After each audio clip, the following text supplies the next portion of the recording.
মানুষ অতদিন পর্যন্ত কল্যাণে থাকবে যতদিন পর্যন্ত মানুষ তাড়াতাড়ি ইফতার করবে। অতদিন কল্যাণে থাকবে যতদিন পর্যন্ত মানুষ তাড়াতাড়ি ইফতার করবে। আবু হুরায়রা রাদিয়াল্লাহু তাআলা আনহু বলেন, রাসূল সাল্লাল্লাহু আলাইহি সাল্লাম বলেছেন, লা ইয়াজালু দীনু যাহিরান মা জালান নাসাল ফিতরা। দিন জয়ী থাকবে ততদিন, মানে সঠিক থাকবে ততদিন, দিন জয়ী থাকবে ততদিন, অর্থাৎ দিন নিজ স্থানে সঠিক থাকবে ততদিন যতদিন মানুষ তাড়াতাড়ি ইফতার করবে। ফানাল ইয়াহুদা ওয়ান নাসারা ইউআখিরুনা, নিশ্চয়ই ইহুদি খ্রিস্টান দেরি করে ইফতার করে। সতর্কতামূলক, 1 মিনিট দেরি করলে এই কাজটা হবে ইহুদিদের। সতর্কতামূলক 2 মিনিট দেরি করলে এটা হবে খ্রিস্টানদের কাজ। সতর্কতামূলক 3 মিনিট দেরি করলে হবে ইহুদি খ্রিস্টানদের কাজ। যেইটা সরকারিভাবে পেপার পত্রিকায় সূর্য ডুবার সময় উল্লেখ আছে, আপনি অন্তত তার 30 সেকেন্ড আগে ইফতার করার চেষ্টা করবেন, তাহলে হবে তাড়াতাড়ি। দেরি করা তাড়াতাড়ি না আগে করা তাড়াতাড়ি? আগে এমন হয় না যেন সূর্য আছে, দেরি এমন হয় না যেন আচ্ছা দেরি একটু করি না, সূর্য যদি থাকে। সন্দেহের কোনো সুযোগ নাই ইসলামে। তাড়াতাড়ি ইফতার করেন তাহলে আপনি কল্যাণে থাকবেন। রাসূল সাল্লাল্লাহু আলাইহি সাল্লাম বলছেন, আহাব্বু ইবাদি ইলাইয়া আজালুহুম ফিতরান, আমার কাছে সবচেয়ে প্রিয় বান্দা সেই, আল্লাহর নবীর কাছে প্রিয় মানুষ সেই, আল্লাহর কাছে প্রিয় বান্দা সেই যে তাড়াতাড়ি ইফতার করে। তাহলে বলেন তো কোন দুঃখে 3 মিনিট দেরি করবেন? রাস্তাঘাটে চলা আপনার এত বিপদ যে তারা ইফতার করছে 5 মিনিট দেরিতে, সে আপনার উপরে মনে হচ্ছে জুলুম শুরু হয়ে গেল। যেখানেই থাকেন, প্রকাশ্য হোক আর গোপনে হোক, নির্ধারিত সময় যেটা সরকারিভাবে পেপার পত্রিকায় সূর্য ডুবার টাইম দেওয়া আছে তার থেকে অন্তত 30 সেকেন্ড আগে করার চেষ্টা করবেন। তাহলে আপনারটা রাসূলের সুন্নাত অনুযায়ী হবে। এইটা আপনি পালন করার চেষ্টা করবেন। সিয়াম পালন করছে আল্লাহকে সন্তুষ্ট করার জন্য, মানুষকে দেখানোর জন্য নয়। এরপরে আপনি বিসমিল্লাহ বলে ইফতার করবেন। আনাস রাদিয়াল্লাহু তাআলা আনহু বলেন, কানান নবী সাল্লাল্লাহু আলাইহি সাল্লাম ইফতারু ক্বাবলা ইসাল্লিয়া বিরতাবাতিন, আল্লাহর নবী ইফতার করতেন মাগরিব সালাতের পূর্বেই কয়েকটা তাজা খেজুর দিয়ে। ইফতারের সুন্নতি খাদ্য, আল্লাহ নবী তাজা খেজুর দিয়ে ইফতার করতেন। আজও বাংলাদেশে সহজ, টাকা বেশি লাগলেও তাজা খেজুর ঢাকাতে কিনে পাওয়া যায়, হয়তো বা রাজশাহীতেও যায়। তাজা খেজুর মানে গাছ থেকে নামালছে মাত্র, পেকে উঠেছে মাত্র। সাহাবী বলছেন, ফাইলাম তাকুন ফাতমাই রাতুন, তাজা খেজুর না পেলে শুষ্ক সুখা খেজুর দিয়ে তিনি ইফতার করতেন। ফাইলাম তাকুন তোমায় রাতুন, যদি শুষ্ক সুখা খেজুর না থাকতো, হাসা হাসা ওয়াতিন মিন মাইন, তাহলে কয়েক অঞ্জলি পানি পান করে নিতেন। 1 ইফতার তাজা খেজুর দিয়ে, 2 সুখা খেজুর দিয়ে, 3 পানি দিয়ে। রাজশাহীর ফজলি আম যতই দামি হোক না কেন ইফতারের যোগ্যতা রাখে না। আঙ্গুর যত দামি হোক না কেন অন্তত ইফতারের যোগ্যতা রাখে না। পৃথিবীর যে কোনো ফল সে যতই সুস্বাদু যতই দামি হোক না কেন ওদের ইফতার করা সুন্নাত নয়। তখন পানি, যখন কিছু নেই তখন কি করবেন? যা আছে তাই। যখন কিছু নেই তখন আর কি এটা সুন্নাত আছে, তখন এটাই হলো ইফতার করতে হবে, এটাই সুন্নাত। বিসমিল্লাহ বলে ইফতার করবেন। কিছুক্ষণ পরেই 2-1 কিছু মুখে দিয়েই যাহাবাত জামাও আবদাল্লাতিল উরুক ওয়াস্তাবাতাল আজর, পিপাসা দূর হলো, শিরা উপশিরা উপসিক্ত হলো, নেকি প্রমাণিত হলো। এই দোয়াটা রাসূল সাল্লাল্লাহু আলাইহি ওয়াসাল্লাম পড়তেন, আল্লাহুম্মা লাকা সুমতু ওয়া আলা রিজকিকা আফতারতু, তোমার জন্য সিয়াম থাকলাম আর তোমার রুজি দিয়ে ইফতার করলাম। অর্থ কিন্তু খুব সুন্দর, কিন্তু হাদিসের সূত্র ঠিক নয়, এই জন্য বলা যাবে না। ঠিক মতো মানান সহি আছে, মানে অর্থের সাথে খুব মানান আছে, মানান সহি আছে, কিন্তু হাদিসের বর্ণনা সূত্র ঠিক নয়, এই জন্য বিসমিল্লাহ বলে ইফতার করে একটু পরে যাহাবাত জামা আব্দুল্লাহিল ওরক ও সাবাতাল আজর, এইভাবে ওরক সাবাতাল আজর এই দোয়া পড়ে আপনি ইফতার করবেন। কিছু জরুরি কথা যে আজান হচ্ছে, খানা পানি সামনে আছে, খান। আজান হচ্ছে বলেই খাওয়া বন্ধ করতে হবে তা নয়, তাড়াহুড়া করে পানি খেয়ে উঠে যেতে হবে এটাও নয়। উপস্থিত খাদ্য আছে, আজান হচ্ছে, খেতে থাকেন, খাওয়াটা পূর্ণ করেন। হাদিস বুখারী মুসলিম। সাথে সাথে পারিবারিকভাবে ফরজ গোসলের প্রয়োজন আছে, আজানও হচ্ছে, গোসল করা হয়নি, খেয়ে নেন, তারপরে গোসল, তারপরে সালাত। সাহারি খেয়ে নেন আগে, এটাই শরীয়ত। তারপরে স্বইচ্ছায় বমন করলে সিয়াম ভেঙে যাবে, অনিচ্ছায় বমন হলে সিয়াম ভাঙবে না। জরুরি যে রক্ত দিলে সিয়াম ভাঙবে না, রক্ত নিলে সিয়াম ভেঙে যাবে। ইনহেলাল ব্যবহার করলে শ্বাসকষ্টের জন্য সিয়াম ভাঙবে না। উল্লেখ্য যে খাদ্যমূলক ইনজেকশন গ্রহণ করলে সিয়াম ভেঙে যাবে, যেগুলো খাদ্যমূলক নয় সেগুলো ব্যবহার করলে সিয়াম ভেঙে যাবে না। তরকারির স্বাদ গ্রহণ করলে সিয়াম নষ্ট হয় না। দিনে স্বপ্নদোষ হলে সিয়াম নষ্ট হয় না। তাজা খেজুর দিয়ে তাজা ডাল দিয়ে মেশক করলে সিয়াম নষ্ট হয় না। পেস্ট দিয়ে দাঁত পরিষ্কার করলে সিয়াম নষ্ট হয় না। আরো জরুরি যে কোনো অন্যায় সিয়াম ছুটে গেলে একদিন সমান একদিন, স্ত্রী মিলন ব্যতীত। যে কোনো অন্যায় করে একেবারেই হঠকারিতা করে সিয়াম ছেড়ে দিয়েছে, এরপরেও একদিনের জন্য একদিন, তবে ওই সিয়ামে যত নেকি ছিল বাকি জীবন সিয়াম থাকলে ওই নেকি ফিরিয়ে পাবে না, জিম্মেদারি পালন হবে। যে শাস্তি এসে চেপে যাচ্ছিল সেটা আর হবে না। তবে স্ত্রী মিলনে যদি সিয়াম ভেঙে যায় তাহলে 2 মাস সিয়াম থাকতে হবে। আব্দুর রাজ্জাক সাহেব 1 মাসে তো এই ঘটনা, তাহলে 2 মাস যদি ভারী হয়ে গেল না আরো। এরপরেও বিধান এটাই, যদি এটা সম্ভব না হয় তাহলে 60 জন মিসকিনকে 1.25 কেজি করে চাউল দিতে হবে। দিন সমান 60 কেজি চাউল, প্রত্যেক দিন সমান 60 কেজি চাউল। ভালোভাবে মনে রাখতে হবে, যে সিয়াম পালন করতে পারছে না সে অন্য মানুষকে প্রতিদিন 1.25 কেজি করে চাউল দিবে বৃদ্ধ বয়সের কারণে। যারা গর্ভবতী মহিলা তারা সিয়াম ছেড়ে দিবে, অন্য সময়ে করে নিবে, তবে 1.25 কেজি করে চাউল দিয়ে দিতে পারে, তাহলে আর করা লাগবে না। যারা বাচ্চাকে দুধ খাওয়ায় তারা অন্য সময় সিয়াম পালন করবে এখন ছেড়ে দিয়ে, আর না হয় 1.25 কেজি করে চাল অন্য মানুষকে দিয়ে দিবে, তাহলে আর পরে সিয়াম পালন করা লাগবে না।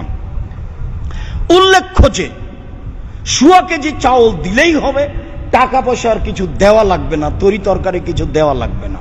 উল্লেখ্য যে রমজান মাসে মানুষকে জাগানোর জন্য গান বাজনা, বাদ্যযন্ত্র, চিল্লাচিল্লি যে কোনো মাধ্যম হারাম আজান ব্যতীত।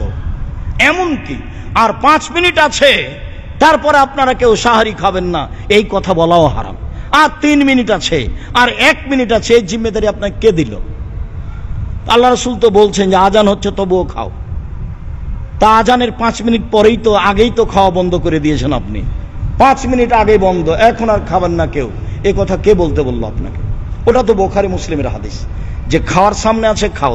তখন কি আল্লাহ রাসূল বললেন যে 1 আয়াত 1 মিনিটে খেয়ে শেষ করো? খাওয়ার রেডি আছে খাও, এ কথা আল্লাহ রাসূল বলছেন, হাদিস তো বুখারী মুসলিম।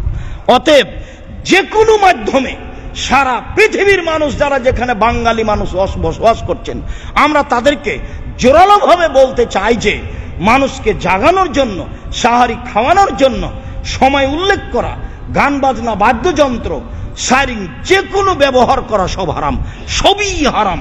কোরআন তেলাওয়াত করে জাগানো হারাম, একমাত্র আজান।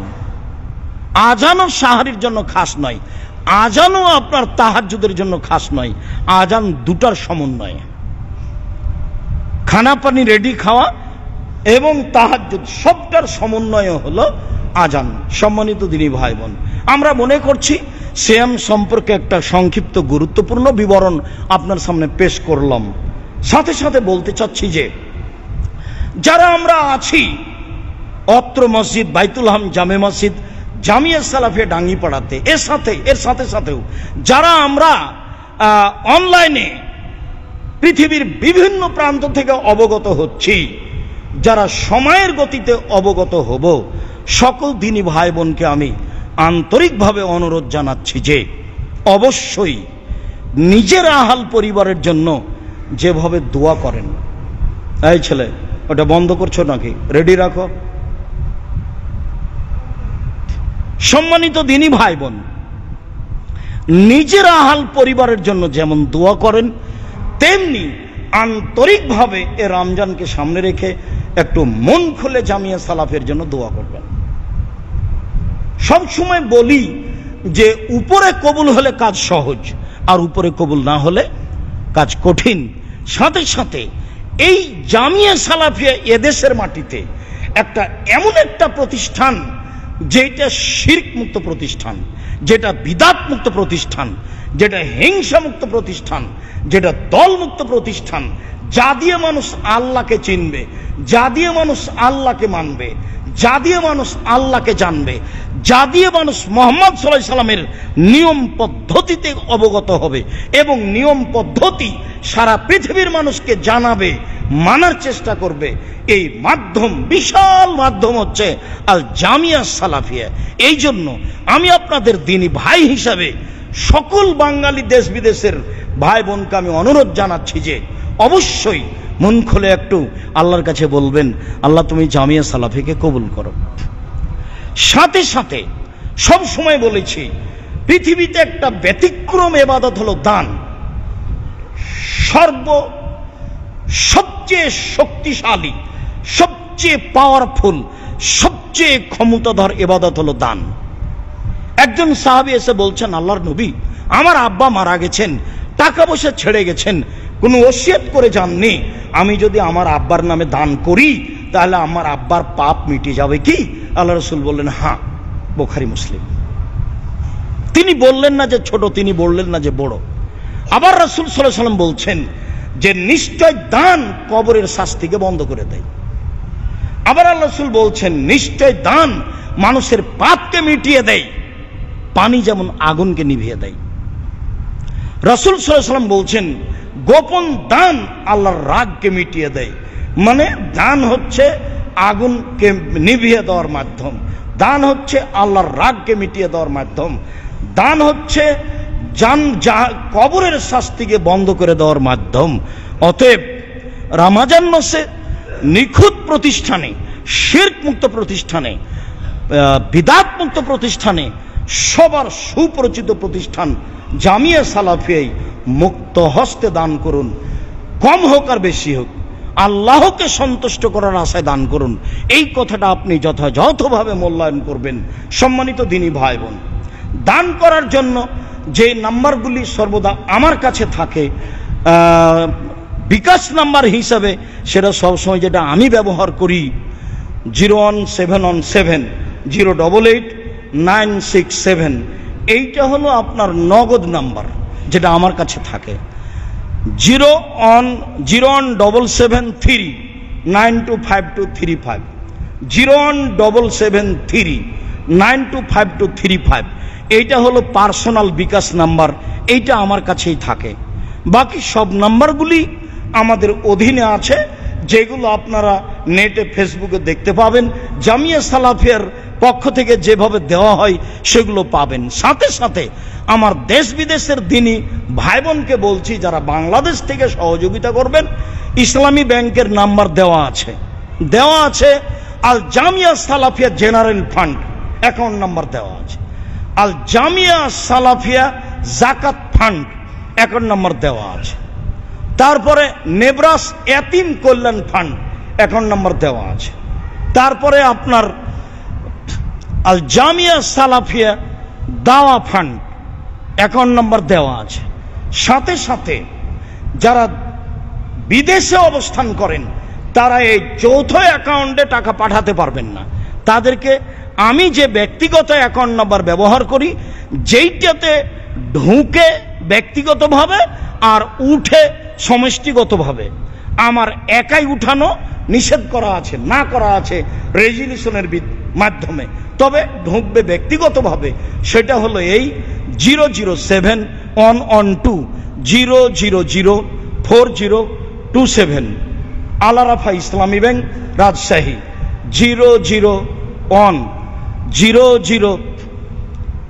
অ্যাকাউন্ট নাম্বারটা দেওয়া আছে 00711200740004027 আল-আরাফা ইসলামী ব্যাংক। বহুদিন থেকে এটা চলছে। যারা বাহিরে আছেন তারা এটা ব্যবহার করবেন। সম্মানিত দিনী ভাই বোন, যারা জামিয়ার আশেপাশে আছেন, রূপগঞ্জে হোক, দিনাজপুরে হোক, বরিশালে হোক, চট্টগ্রামে হোক, এখানে হোক, নিজে গিয়ে সহযোগিতা দিয়ে আসবেন, দান করে আসবেন। প্রয়োজনে রসিদ নাম্বার নিবেন, রসিদ বহি নিবেন। বাহিরে রসিদ বহি ব্যবহার হয় না, কোনো শিক্ষকের হাতে রসিদ বহি দেওয়া হয় না। জামিয়া সালাফিয়া খোলা মাঠে অন্য কোনো শিক্ষক দিয়ে আদায় করা হয় না। বিশেষভাবে আমি বলে থাকি, আর আপনারা এসব অ্যাকাউন্ট নাম্বার এবং বিকাশ নাম্বার ব্যবহার করে থাকেন, নিজে এসে দিয়ে গিয়ে থাকেন। মর্মে যেহেতু রমজান মাস, দান করেন সেটাও বড় নেকির মাধ্যম, সিয়াম পালন করেন সেটাও বড় নেকির মাধ্যম, আপনি তাসবিহ তাহলিল করেন সেটাও বড় নেকির মাধ্যম। আর দান তো একটা ভিন্ন ইবাদত, তা তো জানেন। মর্মে সকল দিনী ভাই বোনকে দেশ বিদেশের আন্তরিকভাবে অনুরোধ জানাচ্ছি, যেভাবে জামিয়া সালাফিকে ভালোবাসেন সেভাবে দানের হাতটা প্রশস্ত করবেন। আপনি সহ, আপনার ভাই বোন সহ, আপনার আত্মীয় স্বজন সহ, আপনার বন্ধু বান্ধব সহ। এমন কে আছে যে জামিয়া সালাফিয়ার বড় বড় কাজগুলি করতে পারে? যেমন জামিয়া সালাফিয়ার রূপগঞ্জে মসজিদ নির্মাণের কাজ চলছে, বিশাল মসজিদ। এমন কি আপনাদের বন্ধু বান্ধব আছে, কে পরামর্শ দিতে পারে যে মসজিদ নির্মাণে এই বিশাল কাজে অংশগ্রহণ করতে পারে? জামিয়া সালাফিয়া রূপগঞ্জে জমি ক্রয়ের কাজ চলছে, কে এমন আছে যে জমি ক্রয়ে অংশগ্রহণ করতে পারে? তাতে বলা আছে রাস্তার পাশে যেগুলি, সেগুলি 5 থেকে নিয়ে 8-10 পর্যন্ত শতক লক্ষ, সাথে সাথে যেগুলো ভিতরে সেগুলো 3 লক্ষ টাকা শতক। আপাতত এইভাবে জামিয়া সালাফির রূপগঞ্জ নারায়ণগঞ্জে জমি ক্রয় চলছে। আরো 250 থেকে 300 শতক জমি কিনতে হবে আমরা অনুমান করছি। তাহলে জমিটা প্রায় 100 বিঘা জমির উপরে অবস্থান করবে। তাহলে এই প্রতিষ্ঠানটা জামিয়া সালাফিয়া রূপগঞ্জ নারায়ণগঞ্জ যেটা অবস্থান করে সেটা 100 বিঘা জমির উপরে অবস্থান করবে বলে আমরা আশা করছি। সম্মানিত দিনী ভাই বোন, আমরা খুতবার শেষে সকলকেই আল্লাহকে সন্তুষ্ট করার আশায় দানের হাত প্রশস্ত করার অনুরোধ জানিয়ে সিয়াম সুন্দরভাবে পালন করার। আমরা আমাদের জীবনকে ভালো কাজে ব্যয় করি, আমরা বেশি বেশি করে নেক আমল করি আর খারাপ কাজ থেকে বিরত থাকি।